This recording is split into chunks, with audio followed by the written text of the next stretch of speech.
Hey everybody, it's Blake, And this is Drew. and you're listening to Lock, Stock, and Two Smoke Controllers podcast.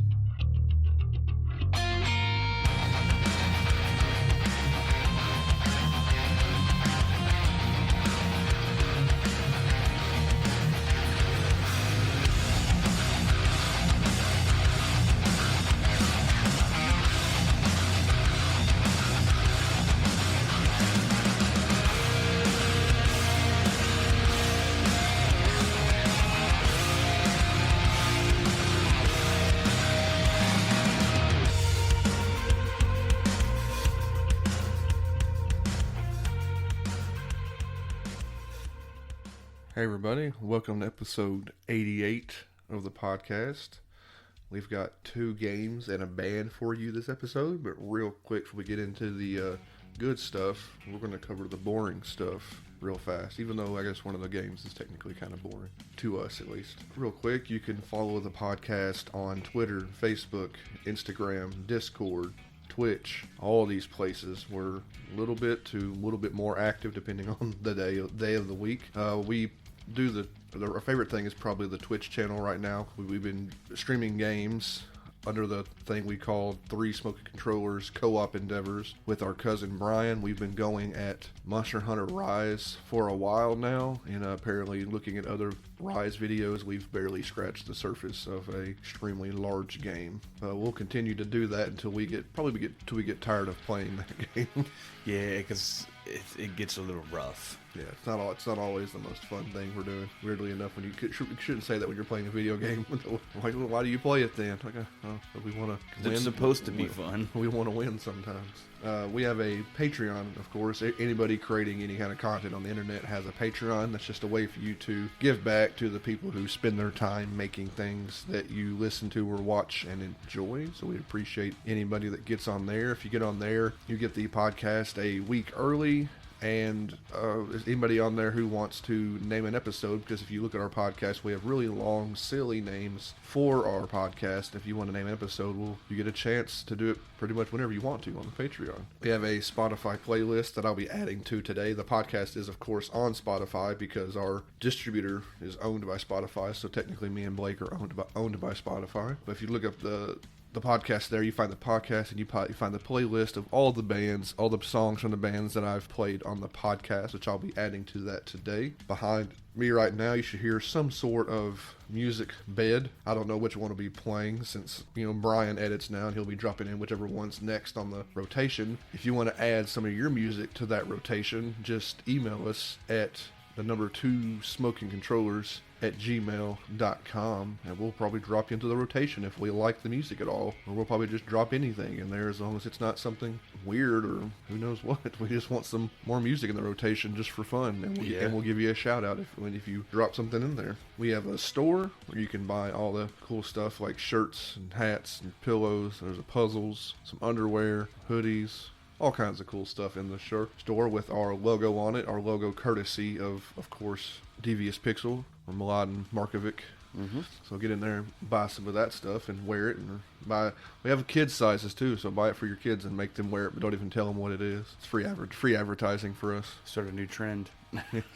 We, of course, have another podcast that kind of piggybacked off this one. That's Action, the movie podcast, where Blake and our real good buddy Steve chuck movies back and forth at each other. The premise isn't them trying to surprise each other, but they get really excited when they surprise each other on a movie the other one hasn't seen. The tough thing is both of them have seen so many movies, it's really hard to surprise either one. Blake picked something really obscure a few weeks ago, and Steve was like, "Oh yeah, I've seen that like 8 times." And we're like, "Oh, great. Fantastic." But anyway, it's a fun podcast. If you want to hear two major movie enthusiasts talk about movies, they talk about the ins and outs of making the movie, the people who make the movie, the actors, everything. It's more in depth. It's almost more in depth about the making of the movie than it is the movie itself, sometimes depending on the quality of the movie, if they find the movie very interesting. A new episode of that comes out somewhat opposite of this one. The recording of this podcast, we have a new episode out today, so I don't want to date this podcast, but there's a new episode out now, so you can go find that on all the places you listen to podcasts. It's a very fun podcast, if I do say so myself. Blake, of course, has his self-published story on the Amazon Kindle store. If you have Amazon Kindle Unlimited, it's already in there. Just search for it. They Come, this night. It'll pop up right away. Otherwise, if you don't have Amazon Kindle Unlimited, it's just 99 cents. And that helps feed Blake. Mm-hmm. He's hungry. I get ramen with it.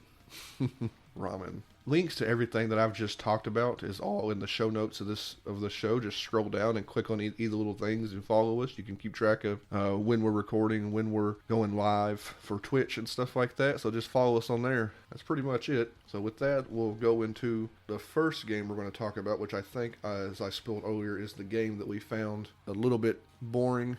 But we'll get into what we think more about it as we get into it. Our first game we're going to be reviewing is Kraken Academy with 2 exclamation points.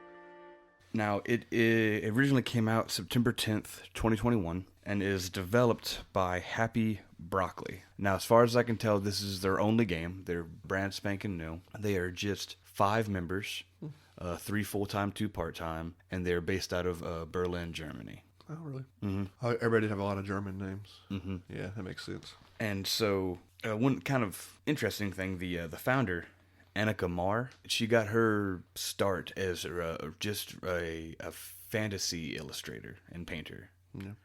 Did you do the art for this game?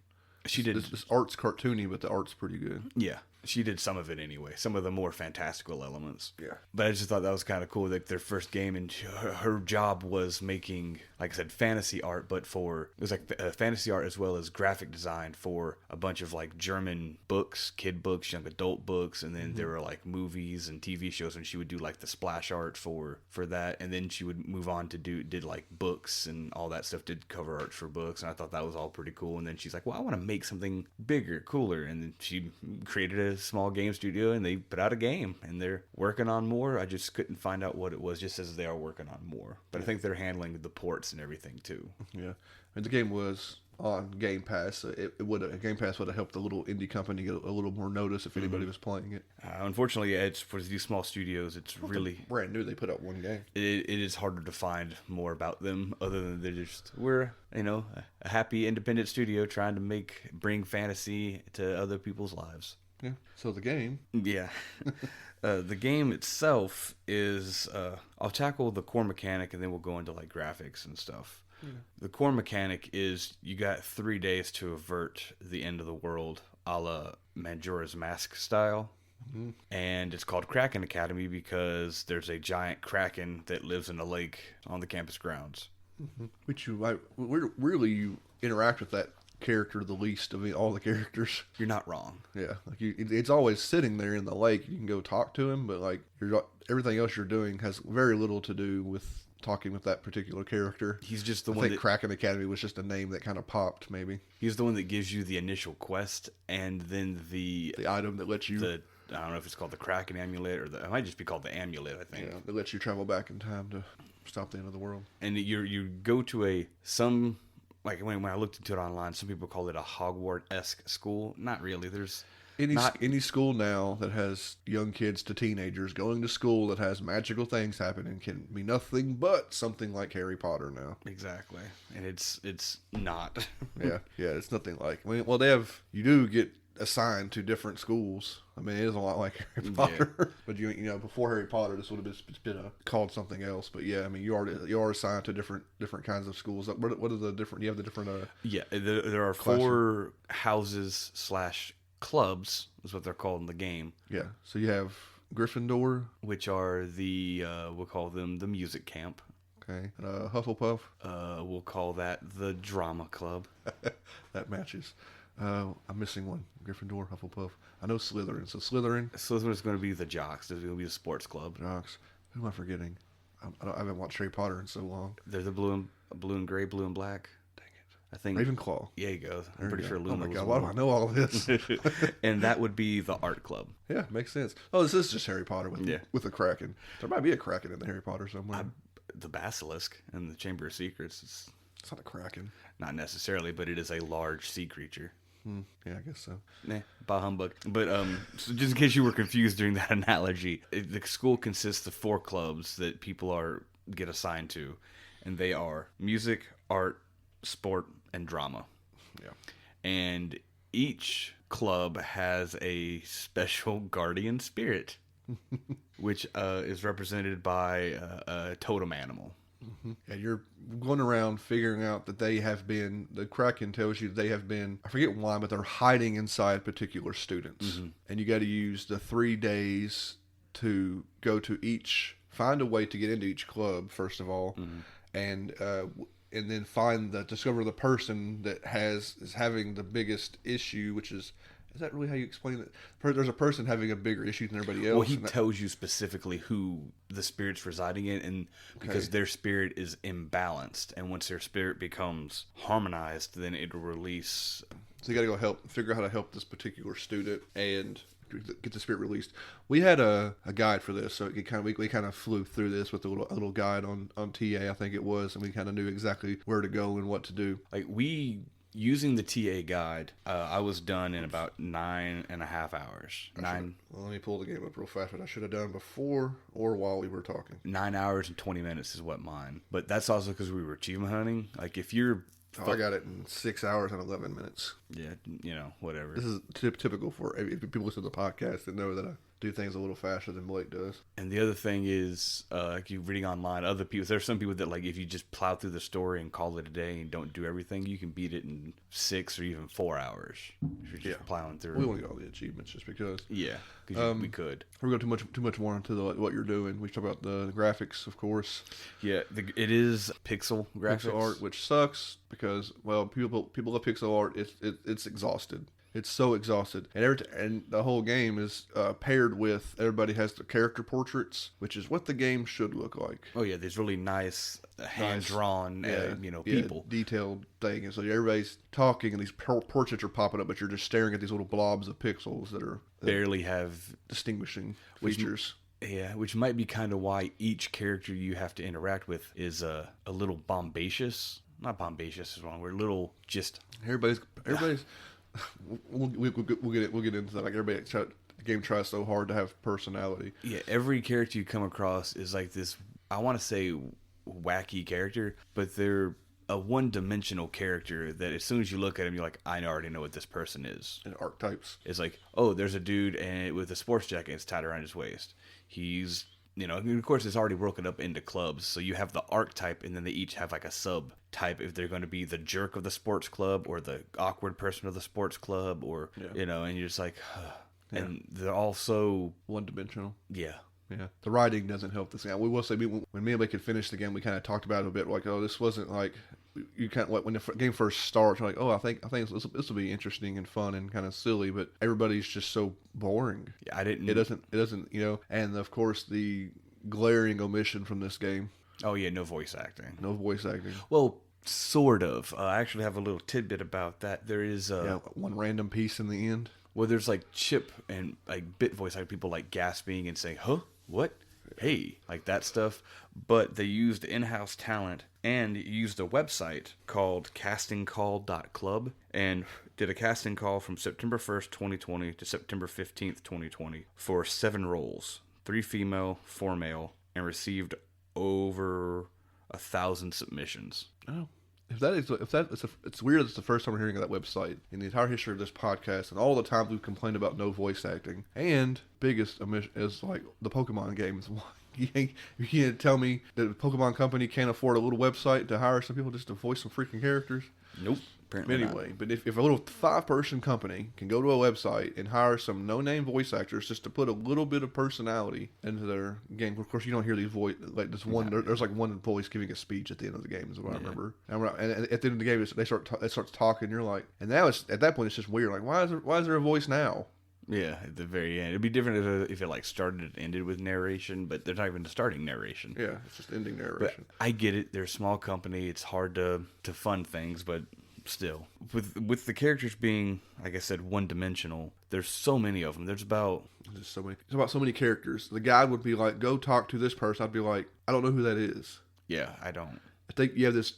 What's it called? A Kraken internet thing. What's it called? Some weird pun with Kraken in the internet. Oh, Kraken Net or something Kraken like or that. something like that. So you had to open. It had all the profiles of all the people you talked to. I'd have to open that, see who that was, and then go try to find And them. figure out which club or whatever they were Well, in. it would tell you where that club where they were and the thing. So I had to feel like the guy would be like, "Oh, hey, go talk to this person." I'm like, "I don't know who that is." Somebody I've talked to 10 times, and they've not made enough impact in my brain about who they are to remember who they. And keep in mind, it's weird because everybody's like exploding with emotions and personality. You would think, but like nobody leaves. No character. I can't tell you a character's name right now. I can tell you the Kraken's name because his name is Kraken. The only thing I can think of off the top of my head is I think there's BC, Broccoli Girl, because she was literally a girl who got turned into broccoli. Yeah, and she don't exist because she's the name of the company. And then I think there was a kind of funny sports guy named Dimitri. Sure. I think that was about it. I can't really, I honestly couldn't tell you. A chick had a horse, Yeah. and the horse's name was Beefcake. I remember that.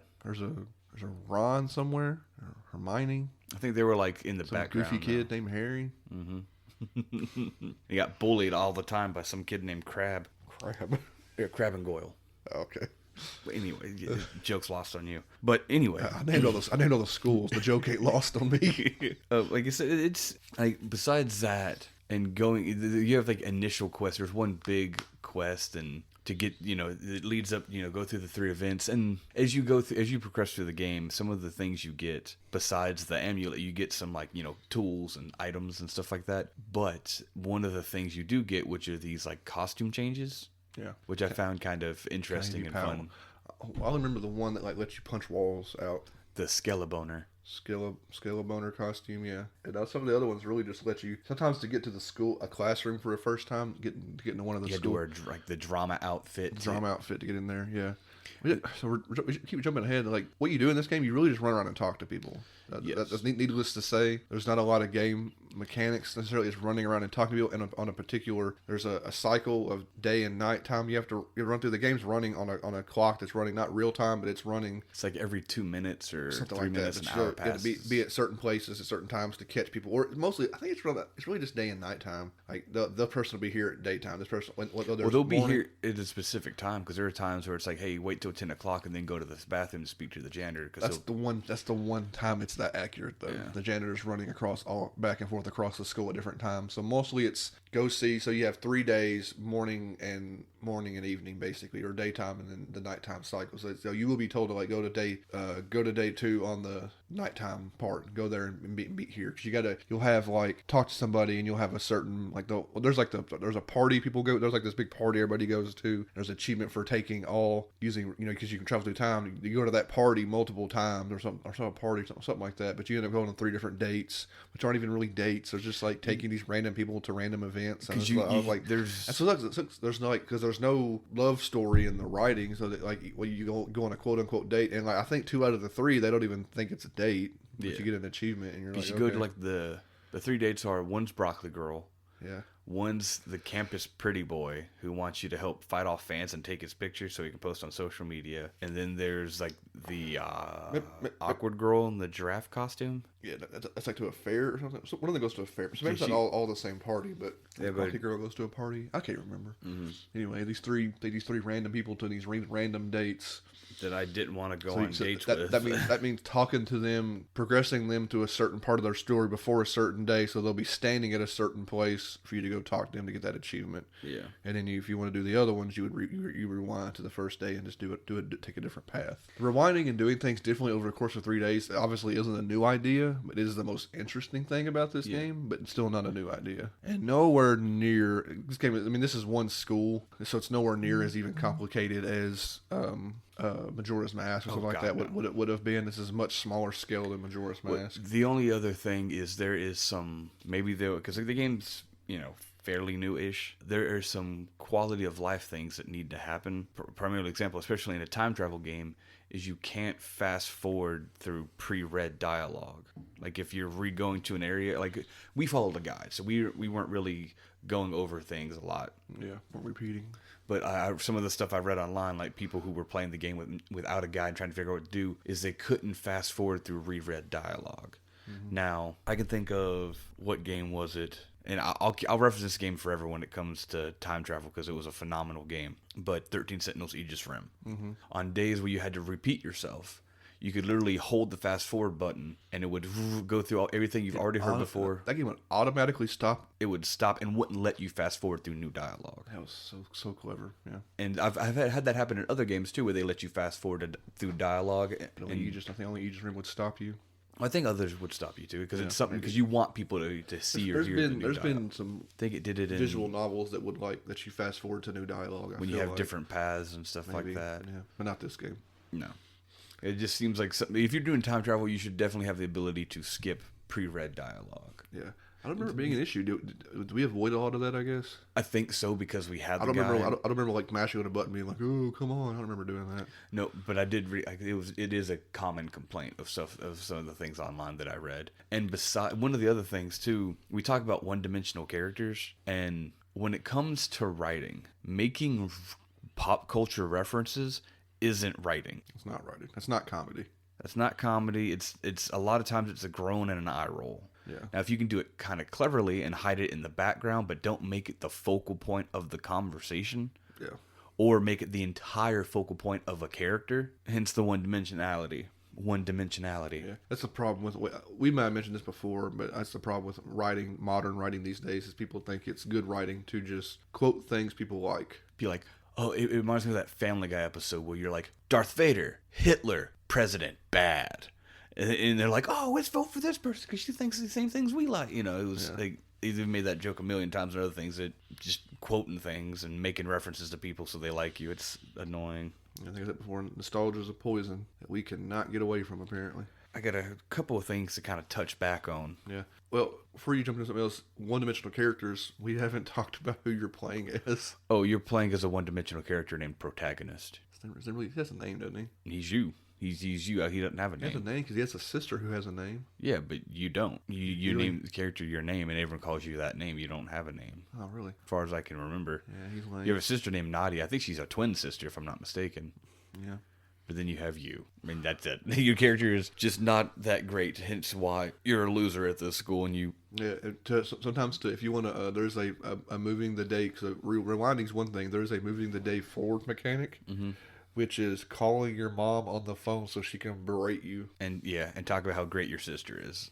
Yeah, that moves you, like if you're at nighttime, it moves you to... I think it moves you 12 hours or 6 hours. It just moves you to the next cycle, the next day, yeah. Whether it be night or daytime, wherever you are, it just moves you forward one little quarter or whatever you're going to call it. You know what I'm saying? Running around the campus grounds was okay. Each area was unique. And you had a sprint to really get around quickly. You'd have to sprint, and I needed a fast travel. Just click on the school and just be there. Just it needed go that to the pretty front bad. entrance. Yeah, like it's not fun running. It don't take long, but it's totally not fun running. I might have cut an hour off my playthrough if I was able just to click on a school and just be there. Yeah, click on a class or a club. Yeah. House, whatever you want to call it. Now, I'm going to touch back on a couple of things we've done covered. One of the funnier things you can do with your costume changes is you get a cultist robe, and you go interact with a cult, and they have you create this potion or something. You can make these awesome potions to progress through the story, but there's an achievement hidden there where you just make it the most bland potion, and you actually get to summon a poop demon. And that's kind of funny. I'm not going to go into detail everything that happens there, but you do get to summon a poop demon, which is kind of interesting. And you spoke about the time travel being one of the more unique mechanics. It also has a really nice jaunty tune, a little... I don't remember none of the music. Yeah, I remember the time, because it's one of the things you hear the most. Everything else is kind of faded into the background, but I remember it being a really nice little bit of music. When you work backwards? Yeah, because you have to hold X to and then the other thing, the graphics that they do these really interesting pixelated cutscenes that are like highly detailed. Not highly, but a very detailed pixel art cutscenes where like the main character slaps the thing and it's this eyeball that grows tentacles, wraps around his hands, and then explodes you through time. And like it all looks really cool. I'm like, wow. The game also could have looked like that. Yeah, either way. But I get that probably would have been harder to render. But I I get it. It's a small company. That it was a choice for money. Pixel graphics to me at this are just like voxel graphics. I find them gross. Yeah. And maybe because I have a lack of imagination, or I grew up in the PlayStation era. I'm just like, or even like, heck, you look at Mario, though it was pixelated, it was detailed. You know, some of these characters are just blobs. They are. Just vague shape, and it doesn't look good in some of the cases.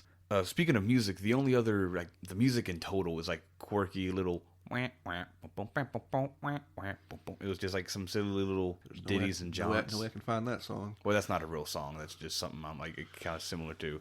Like I said, the time travel one was good, and the only one that like I've enjoyed was your first storyline. Was you go to like a big costume party, and it's kind of like loud and rocky and bombacious because there's a band playing, and that one was pretty good. The rest of the music is just kind of bah humbug. Well, I think that one's just called the costume party. Did you have like the hands down most annoying part in the game? I think we had the same one doing those challenges.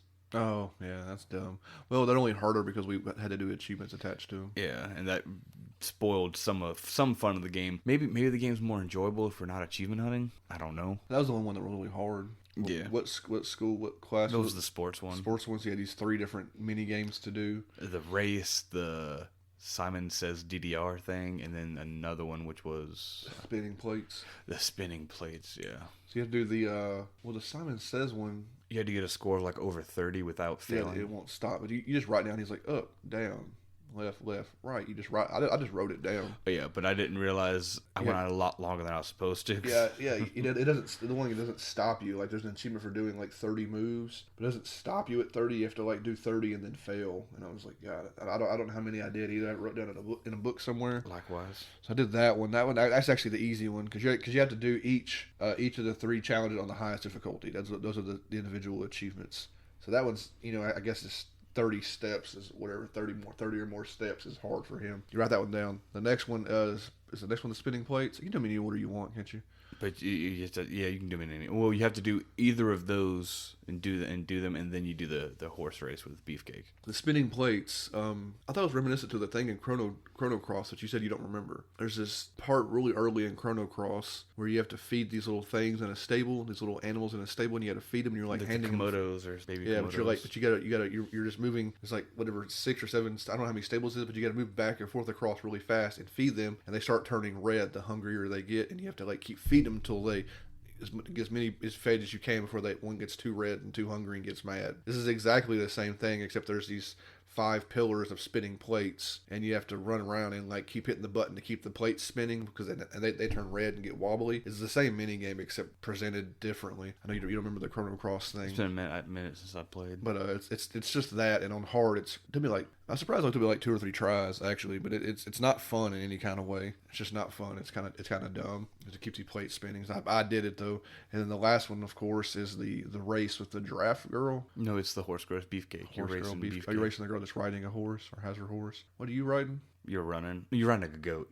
She wants you an equal or a donkey rather or something like that. Donkey or a goat. This is a matter of just not hitting any of the obstacles because I felt you're just running from left to right racing her, and you have boost panels, jumps, and objects running in your way. There's a bit of luck there because the AI doesn't always do the same thing, so you can kind of like it took me the most tries. Yeah, I remember getting because I was so mad at the stupid plates, so furious at those. I'm not going to tell you how long. You got the 1K, didn't you? I did. You did do it. Okay. It took me forever on those plates, but that horse, I was so frustrated after the plates. I was like, all right, let's do this stupid race. I was already mad. And then I immediately failed the race. And I was like, what happened? And you're like, I don't know, dude. It wasn't that hard. I did it after a couple tries too. And I would sit back down and then just wrecked house on the second playthrough. I just didn't hit any obstacles, and I hit as many of the speed boost things as I could. But I don't know. Maybe the game it's one of those things where I'm like, I think maybe the game took pity on me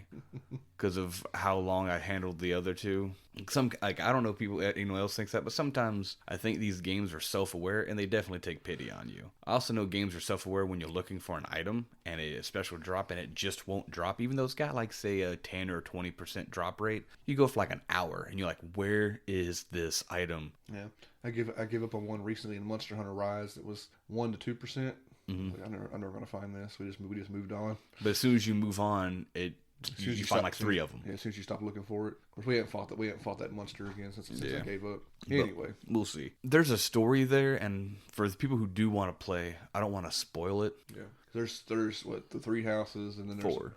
So there's a 5th one then. Well, there's a 5th building. There's a storyline why the 5th building's there. That's the whole point of the whole everything. No, I didn't want to spoil the story. It's kind of heavy-handedly told you in the very end of the game. Yeah. You go to it all the time. The 5th building. So it's not a secret that it's there. You do? Yeah, you go to it it's always there. You're running past it to talk to other people, just like hide over there and stuff like that. I feel like it's not hidden. It's over there. Like there's one school here, and then there's another one. And you're like, oh, that's weird. What's that? If you put any thought into it, you're like, oh, I guess there's another guardian or there's something else going on. Why is there a 5th one? I didn't remember that. Man, I will say right before we wrap this up that I found the ending and what's going on immensely disappointing. I don't know about you. I think I warned you because I beat it first. And I was like, man, this really just happens. Goes out with a and then it's just over. And I was like, man, I really don't like. So with that said, I will say at the end here, now that you've already listened to this and maybe play the game, maybe don't play the game. What's up to you? I didn't really like this game. I did all of it because it wasn't very long, and I kind of really was searching for something to like for the whole 6 hours, I guess. And then I got to the end, and then the ending happens, and I was like, yeah, I guess I just didn't like this experience at all. It's like I told you, this game's trying so hard to be interesting, and it stumbles over every step, and never gets there. There's so many characters trying so hard to have personality, and it just doesn't.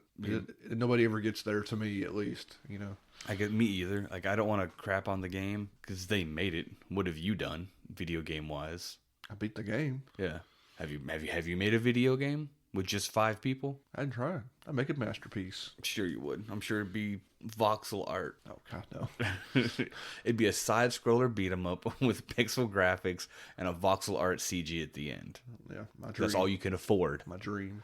But anyway, yeah, unfortunately that's kind of it about the game. Don't pay full price for this. It's like $16.99 or $17.99 full price. I don't know. If you can catch it on sale, catch it on sale. We played it, of course, when it was leaving Game Pass. Even though we're not a Game Pass podcast, we do play a lot of Game Pass games. But besides that, I don't really have too much more. Oh, that's it. We talked about it. We actually talked about it more than I thought we would. Mm-hmm. We move on to the second game, which we both enjoyed a bit more. It has a little bit more interesting. This next one is a company that you said you're going to glaze over because we've played their other games. Mm-hmm. So our next game we're going to be talking about is called Chronos, Before the Ashes.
Now, Chronos, what we're playing now, Chronos Before the Ashes, is a complete overhaul, remake, rebranding situation.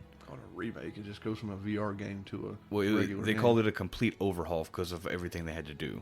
Yeah, because you couldn't put out the same game, I guess, that used VR stuff. You can't just port that to a console and not change anything. Because the original game came out in 2016, and it was developed by Gunfire Games for the Oculus VR. Now, Gunfire Games we've spoken about before on episodes 14 and 32. They started in July 2014, have 82 people, and they've made 10 games, and they're working on more. They're not half bad. I enjoyed the games that I've played. What are the 2 games that we played? They were Remnant from the Ashes. Yeah, Remnant from the Ashes and Darksiders 3. Yes. I didn't play Darksiders 3. We played Remnant together, and they've announced and shown stuff for Remnant 2. Yes. And the reason this became Chronos Before the Ashes is because with, I guess, the success of Remnant, they wanted this. I mean, some of the elements were already there, but I think more people played Remnant than played Chronos, and they wanted to breathe some fresh life back into Chronos to really bolster. Because the games are connected. Yeah, you're kind of leaving that hanging there. The games are connected. That's what I was trying to get to. The games are connected, but I don't think you could tell if you haven't played it, and so they really hit you over the head with a hammer. Before the Ashes, so they threw the whole thing on there because the VR version was like a old school Resident Evil with a fixed camera perspective is what it was, and so really? It's what it was like. Yeah, I think I remember watching it. It's crazy. I remember watching the original trailers for this way before we even had an Oculus. I don't think I'll buy the Oculus version. We have an Oculus now. I don't think I'll buy the Oculus version of this. I remember seeing the trailers before this way back before we heard of Remnant years ago, and watching the trailers. I was like, dang, that looks really cool. It's like a soul. It is a Souls-like. We'll get into that with these cool, creepy angles and another time travel mechanic, which is do we do that on purpose? Well, we may have. We're smarter than we think sometimes. We're accidentally smart. This game has another pseudo time travel mechanic, which I just now thought about, so maybe we didn't plan it. I'm going to travel back in time and pretend like we did plan this on purpose. It works for me. I'll live that life you want me to. Yeah, so I remember watching the anyway, I saw the trailer for this, looked really cool. I was like, cool, VR? Well, we'll never play that. Yeah. But very cool. But then years later, it gets put re-announced and put out again on a regular console. So, oh, cool, that's that game we talked about. And by then, by the time we heard about this, we'd already played. Had we already played Remnant? Mm-hmm. So we'd already played. Well, I think Remnant. we figured out about this from playing Remnant and me doing research on that. Yeah. Oh, that's right. So anyway, it all comes together. The order you play them doesn't really matter because of the time frame they're each given in. Like you could play both. You could play Ash. You can play. I can't want to call this game Ashen. You can play Chronos first and then play Remnant and see the connections, or you can play Remnant like we did and then come back and play Chronos and still see the same connections. It doesn't really matter. There's no spoilers back or forth. I don't think the ending of this might be leading some. This is Before the Ashes. The ending of Chronos might be. Because I don't remember all the story from Remnant. It's been years since we played Remnant, but I think some of this stuff, the events at the end of this game are kind of what lead to Remnant from the Ashes. Yeah, a little bit. But there's so little story in this game that it doesn't really matter all that much. Now, depending on which thing I read, it said that the Before the Ashes version was developed by somebody else, but that somebody else tends to be a publisher like 99% of the time. But according to what I read, it said that it was both the publisher and developer of this version, and they are THQ Nordic. Yeah, we've talked about them tons. It's a really, who knows, there could be a bunch of crazy, mean people in there, but THQ Nordic as a company has done so much good for the game industry, and it's crazy that nobody talks about them. We spoke about them a bunch, probably in episodes 14 and 32. But I know we definitely spoke about them also in episode 13. They came up. And that was the Airship Syndicate with Battle Chasers Night War, and so they popped up a bunch in there because they're all kind of associated with because Gunfire Games and the people who kicked up THQ Nordic were all members of Vigil Games, which was under the THQ umbrella. And then THQ went defunct, and so I guess they've all kind of come together. And we talk about like Nordic hired a bunch of THQ people that lost their jobs, changed their name to THQ Nordic, and then started re-releasing and then putting out new stuff from old THQ properties. Like it's like it's such a cool video game industry story that gets buried by all the negative things in the industry. Like this company did an awesome thing that nobody talks about. And I honestly think that THQ Nordic is now more powerful than its predecessor, regular THQ. Because when you look into it, they're an international company. Mm-hmm. They have 3 locations: one in Austria, one in Osaka, Japan, and one I think down in Texas here in the U.S. And they have over 900 employees, and they're huge, spread across the 3 companies. That's bonkers. They're never talked about. Mm-mm.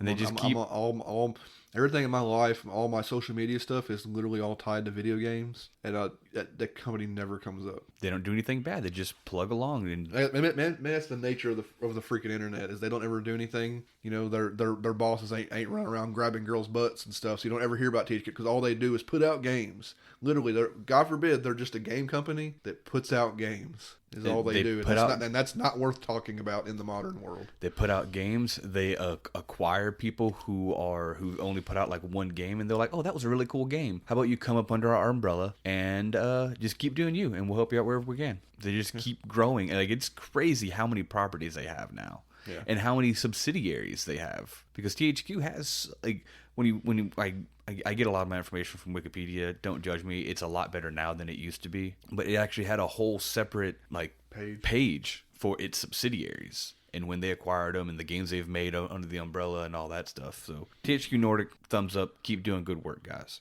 Yeah.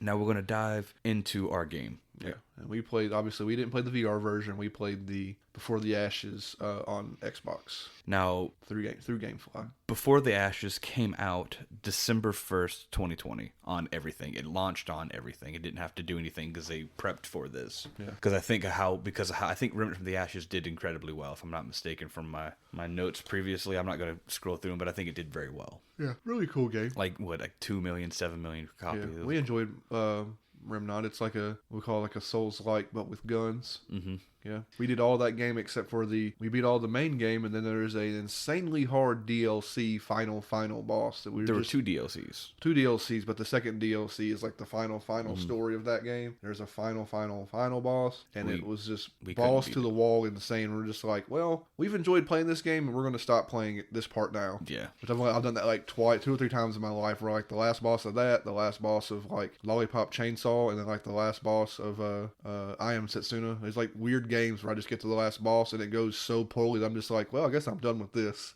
Mm-hmm. I remember doing that with Last Remnant. Yeah, Last Remnant. Yeah. Last Remnant, which is a phenomenal game that doesn't get talked about near enough. It got re-released too. But I couldn't beat the ultimate secret boss, and I couldn't beat the final boss. And I just put it down forever. I just put it down because I just got tired. I did that thing where I would try like once or twice each day for a while, and then it just fell off the wayside. It was like doing dailies in like a mobile game. That's kind of how we are with we keep talking. It keeps coming up in like normal conversation is finishing our stuff in Returnal. I love Returnal, but like I've beat it, but going back for that platinum stuff, I'm like sitting on a trophy like for that game too. Like I have to we're not back to Returnal yet, but I'm like sitting on pretty much. I'm like a couple of rooms away from getting like the mastered weapon trophy and a couple of other things. Like I just haven't. I got too many games. I haven't gone back to Returnal when I love that game. Like we said earlier, let's talk about Remnant. Let's talk about this game. Chronos is a Souls-like. Mm-hmm. But it's also, in my opinion, the best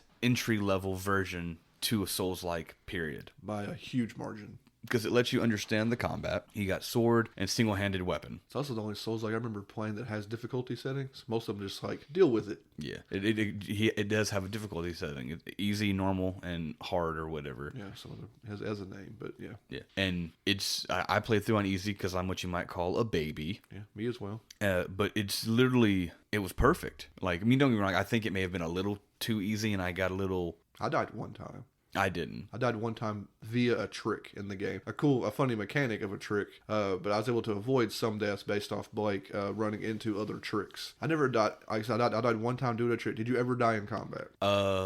Once. On one of the bosses? Yes, because I went in incredibly unprepared. Like I had no healing and stuff. And I was like, but generally you weren't. You never felt like super in danger by any of the actual combat itself. I never feared during combat. Yeah, it does play.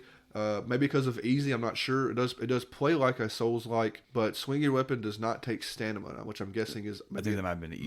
Might be on easy. Because taking hits took it, and running took it. Taking hits took your stamina. Yeah, if you held your shield up and took a hit. Shielded hits. Yeah, take your stamina. I was like, just getting hit doesn't take stamina. But anyway, there's a health bar, stamina bar, and like a little magic bar that fills up based off your actions, and you can cast these little magic spells, which aren't really too well needed on easy. Your main character, which is just a nameless young kid, after the boy or girl, yeah, nice of them. And so once the game starts, you're told by the elder of your village that you're the best cadet we've had come along in a long time, and it's up to you to take out the dragon, which wiped out the world. Mm-hmm. And so you start as an 18-year-old person, 18-year-old kid. Did that dragon wipe out the world? Because you kind of just, at the end of the game, you kind of just go up there and just beat it down. How did that thing wipe out the world? It brought on the scorn, which annihilated a lot. I don't think itself, but I think what it brought with it. Oh, yeah. Brought about the end times. Yeah. And so you, again, unlike other Souls games, is you have an experience bar and you level up. Mm-hmm. And as you level up, you don't have to go to a bonfire or anything like that. You level up immediately after whatever combat you just did. And you're given a pool of, I think, 4? 2, 3, 4, some sort of skill points. Yeah, just also, something that never happens in these games, when you level up, you heal. You fully heal when you level up. And I use that as healing and that's what led to 1 or 2 of my deaths, because I wasn't paying attention. I was like, oh yeah, as soon as the fight's over, I'll heal. And the fight didn't. Yeah. You have a healing item that works somewhat like a flask in Dark Souls, but you only have, I think you end up with 4 throughout the entire game, but you only have them, they don't refill until you die. Yeah. So, but I barely had to use them. Like I only died 1 time in the whole game. But and I used them. I think I used one or 2 throughout the main game, and then I used like 2 during the last boss. It's the only time I ever really had to use them. They fully heal you. And as you level up, your points, you get you get 4 categories. It's strength, agility, arcane, and vitality. Mm-hmm. And strength is strength, agility is your dodge and speed, and arcane is your magic and how long your magic will last, and then vitality is your overall defense and HP. It's fairly simple, laid out for you. There's not a lot of stats. It's like I said, it's literally intro. It's intro Souls. If you're curious about a Souls, like, play Chronos, and you feel like this was pretty cool. I like the feel because it's got a good vibe. I was having played Souls likes. I was still kind of afraid to walk around corners. Like and I had my shield up a lot of times, and enemies have distinct patterns of what they're going to do, and you can read. It's just a great, I won't stop preaching that. It's a great entry level Souls. Now, we talked about there being a time travel-esque mechanic. Mm-hmm. So what happens is the portal, this world stone that you have to activate, only opens up during like a small window once a year. And so as your character progresses through and you die, you respawn on the beach at your hometown, basically. Does it explain why you come back alive? It's something to do with the scorn and the energies of the worlds being open. So basically not. Not really. But when you die, you're booted out of the dimension that you're in. Because I think you're in an alternate dimension. Because you activate the world stone. Sorry. You activate the world stone, and when you pass through into another reality, another dimension. Yeah. And also, based on the story, I think you're in a dream. Possibly. You go to sleep at the end. Spoilers. Yeah. Become a dreamer at the end of the game, that stuff is really interesting, really strange, and that stuff is in Remnant. Yeah. From the Ashes as well. For the dreamer stuff, but a lot of that dreamer stuff is in Remnant from the Ashes. But when you die, you come back, and a full year has passed, and you're a year older. Yeah, you have your age is displayed on your status screen. To me, I died once and only aged 1 year. I didn't even, what Blake's about to explain the perk system, I didn't even see the first perk. There's a perk system starting at age 20 up to 80. So they expect you to die a bunch, which you might on higher difficulties. But each, milestone, each milestone of, 20, 30, 40... decade, you get to have a special add-on. Now, I died a couple times. I was 24 when I died. When I beat the game. And I got to the first one, which was like, have increased strength, carry more stuff, or one of the thing I picked was gain more experience. I don't remember what level I was on at the end because there wasn't anything. There was something tracking it, but I wasn't paying attention to it. Yeah, I don't know my level either. But so the majority of my deaths, which were tricks. Now, admittedly, designed that way on purpose. It's designed that way. I didn't tell Drew specifically, but I was just like, hey, be careful. Be careful here and be careful there. And that kept Drew from dying, because these tricks definitely would have killed him. Easy. Yeah.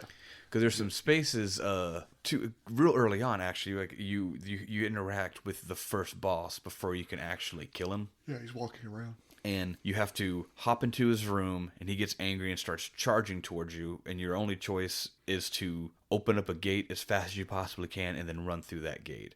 And now you're thinking, cool, and it's a big dude. Some folks might, if they've played other Souls-like, might just think you start fighting him. Yeah. He'll just kill you. Instantly. And then other things, you're like, cool, I'll make it through the gate. I'm safe because he's a big dude and he can't reach me. Well, most games he'll just walk up to a door and go, "Mrr." But yeah, not in this game. It's a whole animated thing where he'll get on his hands and knees and peer into the little entrance and roar at you, and you're like, oh, okay, that's cool. But inside that little room, there is the easiest enemy in the game to fight. It's just one little enemy by itself, and you're cool. Back up a little bit, you take it out, but you're focused on it, not thinking that the creature about the creature behind you. But he'll not only will he get on his hands and knees, he'll lay down on his chest and thrust his arm into the thing and start swiping like crazy, and that was awesome. Yeah. Now, spoilers, unfortunately, I should have said that a little sooner. I don't want to spoil that moment for people, but I was both pissed and I laughed. I was like, that was awesome. Not a lot of games do that.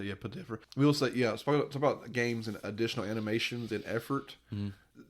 There's no corners cut on this to an extent where like the animation for like climbing a ladder is just like there's so much animation to climbing a ladder. Like, God, it takes forever to climb a ladder, but they put so much into it. When you like touch things or do things or open things, your guy's like, he puts his sword and shield away, he grabs the door, he pulls the latch and slides it and pushes it open, then pulls his sword and shield back out. There's no like it's hard to explain, but there's like a lot of games cut corners and stuff here. They wanted to animate every little action your dude does. There's so many different items that you deal with that's solving different kinds of puzzles, stuff like that. There's just like these whole there's like a thing with a rope, and like he tangs the thing and ties it and then throws the rope down and jumps and climbs down. Like it sounds dumb when we're explaining it, when you're watching it, you're like, they really just animated everything in this game. And they show it off. Where a lot of games will just like go fade to black or cut corners, or just a lot of people do a thing where there's no animations. Like, say you open a door, you walk up to it, you hit a button, the door just swings open. Yeah. Like, he actually literally takes the time to do all the motions of opening a door. Tedious at a point, yes, but like when you're watching like, oh, this is like they cared enough to like, and it's not just I keep saying doors. There's lots of different things your character does. Gates, doors.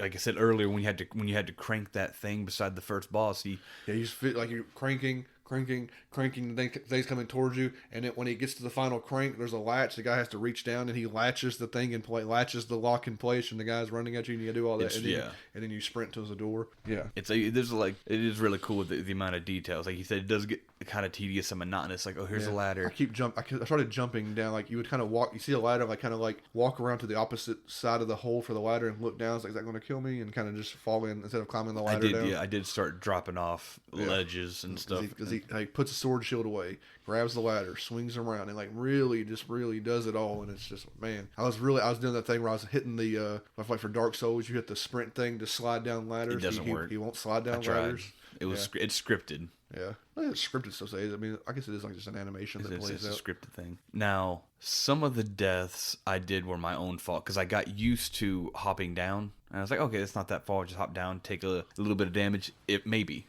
Because it is on easy, so I don't think you would take too much fall damage, or it was severely reduced. Are you get to the other first boss death as well? Yeah, I was going to get to that one because I like that one because we'll get to that. You can take over that one. Well, it didn't get me either. It got me. It got you. It got close to getting me. Because I was like, don't. I warned you. You walked in the room when I was doing that. That's a good trick. That's like also if you're paying attention to the game, the game double tricks you for that. Mm-hmm. You realize when you turn on the game, sometimes I think some of the key art for the game, I don't know if it's on the thumbnail or some of the loading screen art for the game is that art. Oh, it's it was the original. I think it was like the game cover or the title card for the original Chronos, because it's the three pillars with the glowy eye Cyclops looking. Yeah. So what you see? Yeah. So the art for that part of the game is like he says, three pillars. Your guy has his sword out and he's pressed up against a pillar, and the first boss is looking through the pillars, and there's his lights coming through the pillars. So when you play the game, the art shows you that, and then you play the game. Oh, that part happens, and you got the three pillars, and he's looking back and forth, and his light shining through the pillars. You're like, oh,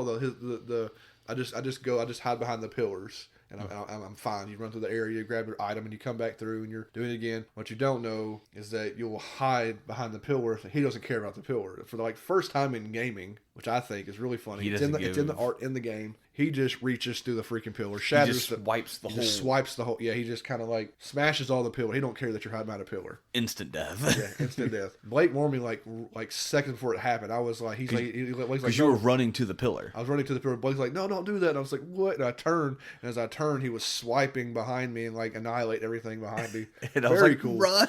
Yeah, it's like a double layered trick for that particular. Now they don't do that again with any other bosses. No, I will say that I found the first boss also the most unique because the whole game there's 6 bosses. Is there 6 bosses? Yeah. You have you have the guardians. You have the Krell Guardian, the Pan Guardian, and the Labyrinth Guardian, and then you have the Stone Golem, Red Widow, and the Dreamer. 6. Anything. And the dragon. Yeah, the Dreamer, and that's anything that has a big old life bar. Now for me. The hardest one for me was between the Stone Golem and the Labyrinth Guardian. Stone Golem was my hardest fight. Yeah, because it's just such a tight, confined space, and then halfway through the fight, when he morphs or changes, his attack range kind of doubles, and it's just he was. I think I had actually died at him my first time I fought him.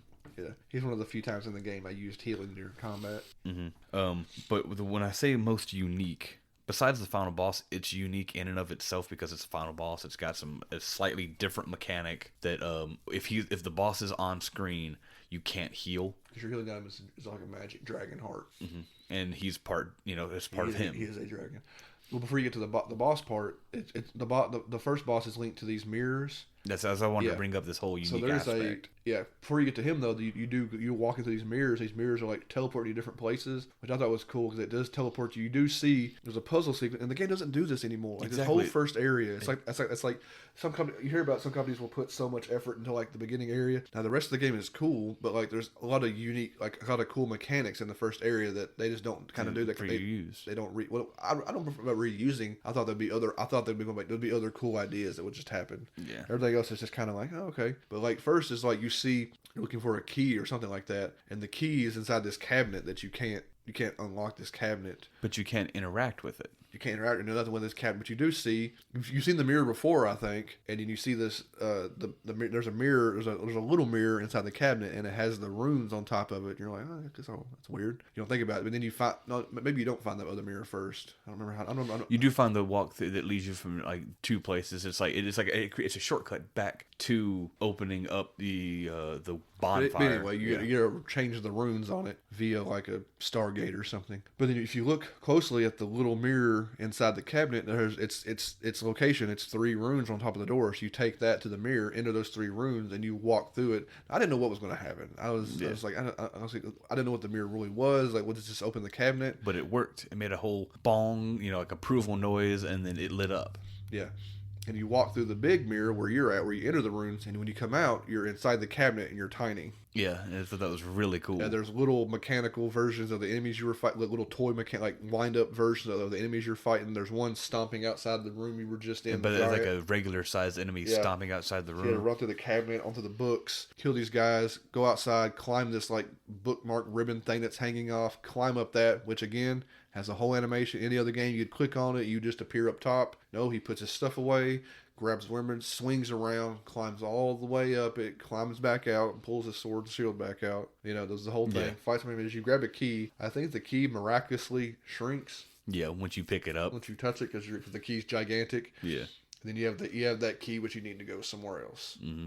And that's what leads you to be able to get, because the key. So you're missing some sort of the rune nodes. So that key, I think, sends you to let you go in the direction where you need to find the node for the boss. And you what happens with the boss.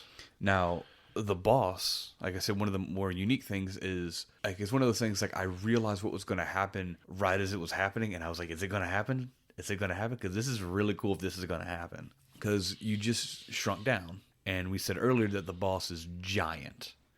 But as you're running around and you're like, what do I do now? I use that key to unlock a door to open a rune, but I haven't seen any other runes. What's going on? So like, and if you're not paying attention, you miss it. Like I ran around lost for a little while, and then I kind of explained it to Drew. Or maybe Drew decided. I think maybe you decided to follow a guide because you were tired of taking right turns. You want to make sure you took all the wrong turns to get all the items. Yeah.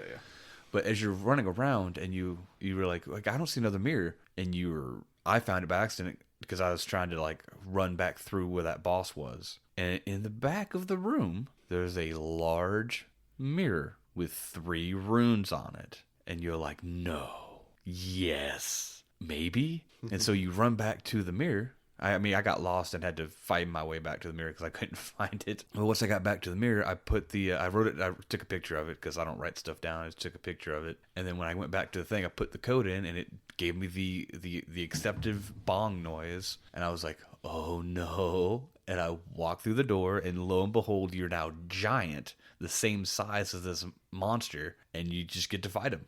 You get sword and shield him, and you just wail on him. And I thought that was one of the coolest things that they don't do again. They don't do anything like that again. Well, not like that. Like, I was just hoping this is the first. I thought every area would have every area would have something that continued to have neat ideas. That's good. Maybe that's just me. Is just expecting too much. Well, they do, but they're not as nothing's ever as interesting as that. As that. No, in the second area, in the pan area, you have which is a lot. You also they put a lot of effort in that first area. Is the next 2 areas are very quick. They're not near as long. I spent about 9 hours, and I probably spent about 5 hours in that first area. Yeah, kind of something like that. Exploring everything, and then I was literally done with the pan area in one night, in like an hour and a half too, and because it's just straightforward. But the unique thing the pan thing has is the trick that killed you. Oh yeah. Anybody familiar with Doctor Who and the Weeping Angels? It's the one time I died in the game. It's statues that move when you're not looking at them. And I thought it kind of creeps you out. Spoilers for anybody who hasn't played, of course, but there's a room. There ends up being a bunch of them. There's a room you come to where you're fighting some enemies and you're hearing another noise behind you when you're fighting these enemies, and you turn and there's a statue that looks like it's moved maybe, but you turn away, you hear some movement. You look back and the statue's closer. It's definitely moved this time. Yeah, the statue's moved. And I was like, oh, that's weird. So I went to go walk up to it. So once I knew it was moving, I was like, okay, it's cool. It's like an enemy. I'll go up and hit it, and this will be over with real quick. And now that's kind of unfair of the game a little bit. So I went up to it and I hit it, and it did a grabbing animation and killed me instantly. And that's the one time I died in the game. Yeah, which was kind of annoying. I kind of laughed. I was like, oh, cool, the statue thing. That's kind of annoyed that because it's cool because it. But at that point, I didn't know I wasn't going to die again, so I didn't know it would be my only death. But and there's other rooms where there's multiple statues coming after you while you're fighting enemies. It gets kind of tense. And the cool thing about that is it's because we play with Turtle Beach headsets. We always play games with headsets. Not everyone does, but in that particular instant, it was genuinely creepy because you turn around and you walk backwards. As long as they're in your view, they don't move. But you have to turn around to like open a door or make a turn or something.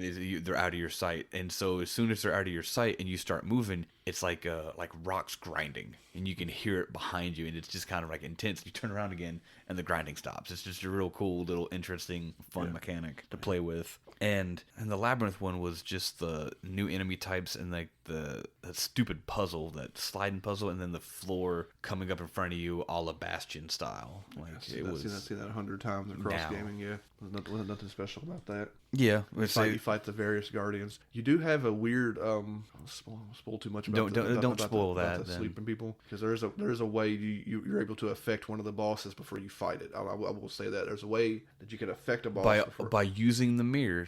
Again, there's a hidden mirror in a different world, in a different dimension, that I didn't catch my first time, and it wasn't until after this. Honestly, I think it was about the second or third boss where it's like, the guide I was looking at, just to not because I was lost, because I hate in a game like this where I'm it's like, oh, go left or go right, and I want to pick the wrong way first because I don't want to double back. Yeah. There isn't for treasure in this game. There's a lot of cool secrets and stuff. Well, the treasure in this game is there are a few different types of shields, and 3. There's different types of weapons of varying degrees of power and different. What's most important to them, to weapons, I think, is movesets. And we both really stuck on the spear moveset. The spear is a game changer for this game. The spear moveset we think is superior to the other. And another weapons. With the little intro into Souls-likes is all the weapons have an affinity, and the affinity is either strength or agility. And depending on how much you have in that, it'll give you affinity 1.0 or affinity 0.8. Yeah, it's pretty much what Dark Souls calls scaling. Yeah. Scaling to particular stats. And then you can level up your weapons to a max of 5. I think it caps at level 5. Yeah. But I picked strength most of the game, and Drew picked speed most of the game, or agility. And it wasn't until, because I was able to like fully charge and like thwack people and hit them in one hit with the fully charged heavy attack. And it wasn't until, because I tried out every new weapon just to try it out, swing it around a little bit. But I absolutely fell in love with the Spear's moveset. Not only did it make really good combos, it linked together very well. It also gave you an added hint of range, which just made, kind of almost broke the game a little bit. And I just loved it. I absolutely hands down my favorite weapon in the game. Hands down. Mine too. Hands down. Now, there is magic in the game, but it's not like Souls magic. Yeah. It's a thing that triggers either when you do a perfect parry or perfect dodge, where your weapon will light up the color of whatever magic you have equipped, and you can do like a big hit, and it does like extra damage. Or when your magic bar fills up, you just hold, I think it's the B button for magic, and then, was it B or was it X? X. B's dodge. B's dodge. You hold X, and your weapon would ignite with whatever color you would, and you would do that damage. Well, it depends. Well, no, it depends on the magic though. Well, Yeah, only yes. that one. Only the first one, the fire one, does weapon damage. The second one's that shield that you love, that puts a light around your body where enemy attacks bounce off of you. And the third one, I don't think I ever even cast, was the lightning. That's actually a projectile, which I don't think I even cast it. And then there's a darkness one. There's 4 magics. Darkness one, what's that do? Heal you based off your hits? It's like vampire effect type situation. Which I also never used. The thing I use, because more than anything, it happens in this game too, but it happens in Souls likes. Well, I have a fully charged attack, and I'll be in motion. It's not like they hit me as I was charging it, but like I'm in motion. I've let go of the heavy attack button, and he's swinging his sword. The enemy will poke me and knock me out of my thing, but an enemy will do the same thing. They'll have an attack coming, and they're swinging at me, and I'll hit them, and their attack will still go through and hit me. It's obnoxious, and I hate it. Even when we were playing through Dark Souls 3 recently, and I had my big boy, my tree trunk, I would still do that, and people would still hit through my attack. It was obnoxious. And this game does that same thing, but if you have the shield and you activate the shield, it works on everything, bosses included. You get that power fantasy. Well, they hit you and it bounces off, and you break through all their attacks, and it felt amazing and awesome every time I used it. Like I said, it was a power fantasy that you don't get to experience. Yeah. It's I like, think I used it once, or used it once one time to survive long enough to level up to heal. yeah, it's like I said, it's a power, because the game doesn't have any armor. You're stuck in the same drab clothes you have the whole game. Yeah. Like in Dark Souls, like imagine being in like the lightest clothing in the game, but it giving you max stagger proof. Give you and you just take hits. And it was awesome, and I loved that. And once I found that out, I didn't use any other magic. I stayed with the shield and would use it during boss fights and stuff, and I loved it. Do you have anything else you kind of want to add? Really, there's bits of story things you don't want to spoil. There's another kind of not just your elder, but there's another creature of sorts, maybe a god of some kind that kind of puts you on the quest. They're how you use magic, by the way. Yeah, they infect you, or infect you is a good word because it looks like it hurts. That's definitely tied to Remnant. 100%. 100% tied to Remnant. So that person talks to you between the boss. Kind of who tells you where to go find the other guardians that are the guardians before you get to the dragon, and eventually you just end up fighting the dragon. I will say this, without saying too much about it, this game ends on a drab note, which I kind of enjoy. Yeah, I did dig that. The game kind of ends on a downer, which is kind of interesting. Most games aren't brave enough to do that. Now, one thing we talked really good about the developers and creators early on, but there's one thing that I will trash them on. Because this game it's been out for 2.5 years now, almost 2.5 years, and there's a glitched achievement on everything. It's a glitch trophy, it's a glitch achievement, it's a glitch Steam achievement, and they haven't fixed it anywhere. Really? And it's the achievement that's for getting all the achievements. Yeah, so we didn't even try. We knew that was in there, so we didn't try. So we didn't get. Also, to do it, you kind of have to. It has a 0% on Xbox. Yeah, you can't unlock it. Yeah. It kind of sucks. That's a patch. Yeah, but so I don't understand why maybe the game didn't do as well as they hoped it would. But like a lot of people, from what I can tell, have just message him in Twitter and email, like everybody, like they're aware. that it's a thing for people. I know people don't care about achievements and trophies that much, but like, yeah, I know it's a niche thing, but like still, like some companies will go and like patch that real quick and make everybody happy. I mean, it's just a patch. Yeah, you shouldn't be. You don't think it'd be that difficult. Now, I don't know how many. Oh, God, I didn't see how many copies of Chronos were sold. I couldn't really find how many copies of it were sold. Hard to find that stuff. But I do know, based off just true achievements. Oh, that's not even that big. It says true achievements registers 2,500 users. Well, that's because a lot of folks will click on the game and see there's unattainable and won't even try play it. Yeah. For achievement hunters that use true achievements like that. But even the layman's, like it's impossible to 1K the game. Mm-hmm. And that kind of that does piss me off. I'll say that. And that'll be like I love them. Everything's great, but they got a little bit of work to do. That also, at the same time, they have so many people. Give that, make that dude's job for the week. Fix this game. But maybe it's like, we sell enough copies, it's not worth fixing. Who knows? Yeah. But you'd think they'd want to, because more people will be picking it up, especially with Remnant 2 coming out. And based off my research on that, it's in the works, and it's due to release.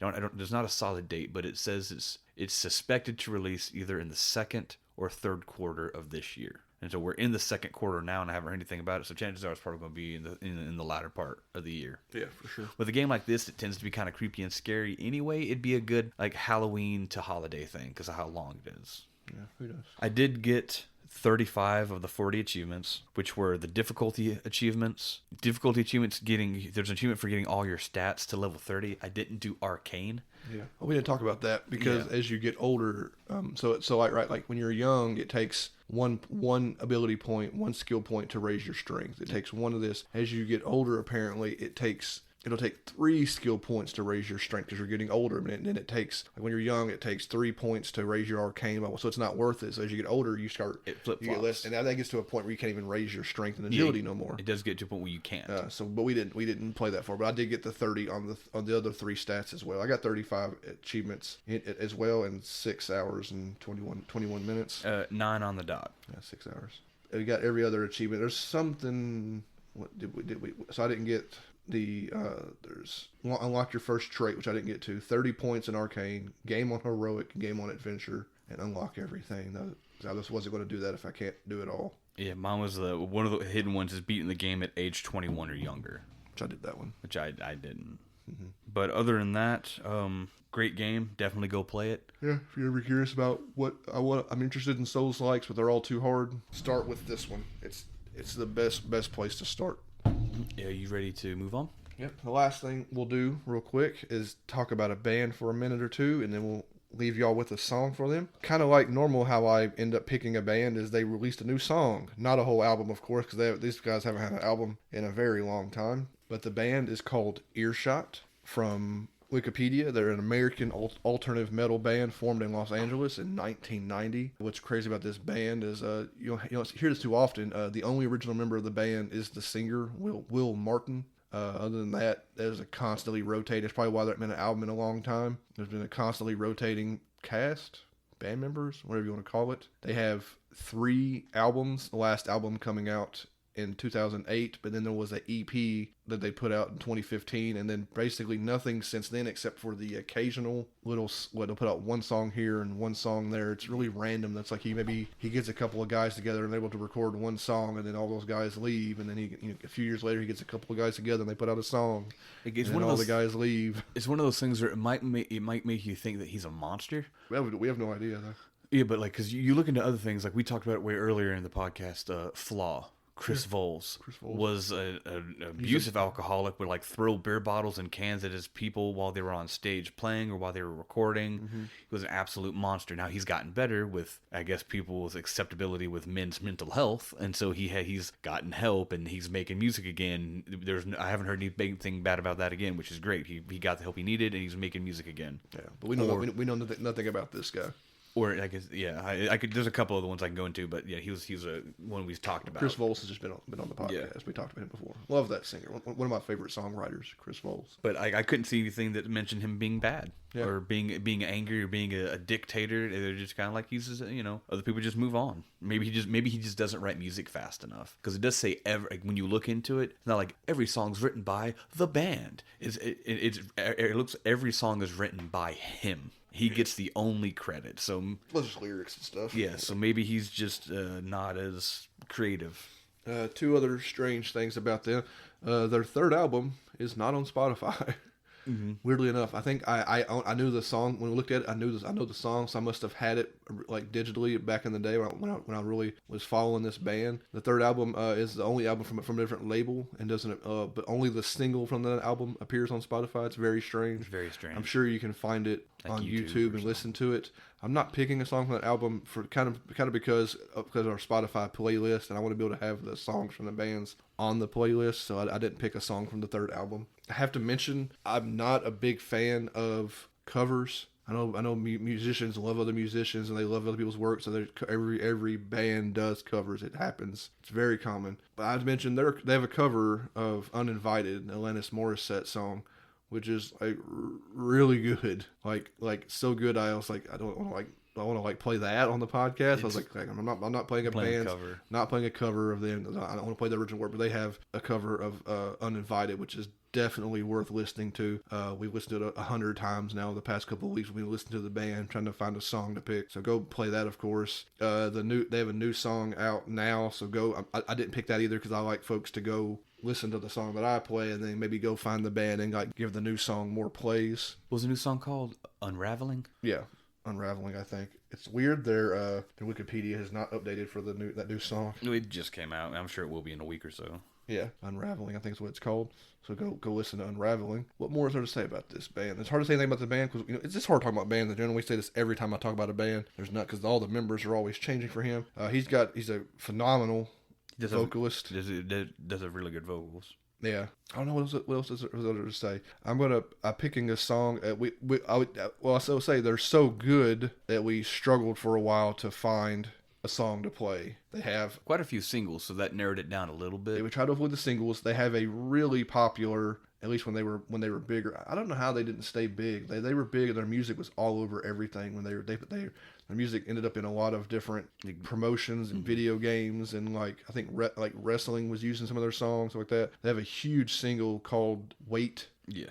Which is like, God, when you listen to Wait, you're like, man, I really want to play that on the podcast because Wait is just so good. But you'll find Wait probably their highest played thing on Spotify. Go listen to that. Obviously, of course. Just speaking of things that were like, now people who are of age, rewind yourselves back to being a teenager in 2003. Okay, so one of their big tours they were on in 2003 consisted of Stone Temple Pilots, Kid Rock, and Stained. Yeah. We're big Stained fans. Big Aaron Lewis fans in this house. But that would have been I don't really care for Kid Rock or Stone Temple Pilots, but I'll watch Stained any day of the week. Yeah. But in 2003, I would have loved to have gone to that show. Mm-hmm. But because they were on all the right hype trains, open up for all the right bands. I don't know what happened. Yeah, there's no telling. Maybe they had I do know they had a falling out with the label, which is what happened with that third album. But maybe that's something that happened. That happens a lot. But anyway, you can. There's no telling. But anyway, before we babble on too long, took us a while, but we both kind of landed on the song. It's from their second album, conveniently titled 2. We're gonna play the song "Nice to Feel the Sun," which what do you say? That's just a really great song that really showcases his vocals. Yeah. He does good singing, does a good little, not scream, but like a higher pitch. He has I don't know. You just hear it, listen to it. It's good vocal range. Very good vocal range. He's very good. Okay, here on the end, I want to thank Jared Jones and the guys of Emerge for letting us have the song "Letting Go" for the intro to our podcast. We really appreciate that and love hearing it. Some will say it's the best part of the podcast. Mm-hmm. I want to thank Mladen Markovic, a.k.a. Devious.Pixel, for the art for this podcast, and he does the art for our other podcast. We will have more art for that coming up soon. We've kind of lined up, but we've lined up our next guest. Yeah. which I should have mentioned earlier in the podcast. I might post. We did a stream with our guest last Friday, a couple of Fridays ago. For what it was, we're going to try to. He's a Twitch, kind of like a small time like we are Twitch streamer. He's really nice, and we had a good time. We played some Sea of Thieves, so. Watch our social media. I'll post again when our schedules line up again. We're going to try to play at least one more time and maybe two. We'll see how our schedules line up. But we have our next guest lined up for that. So keep an eye on our social media for that.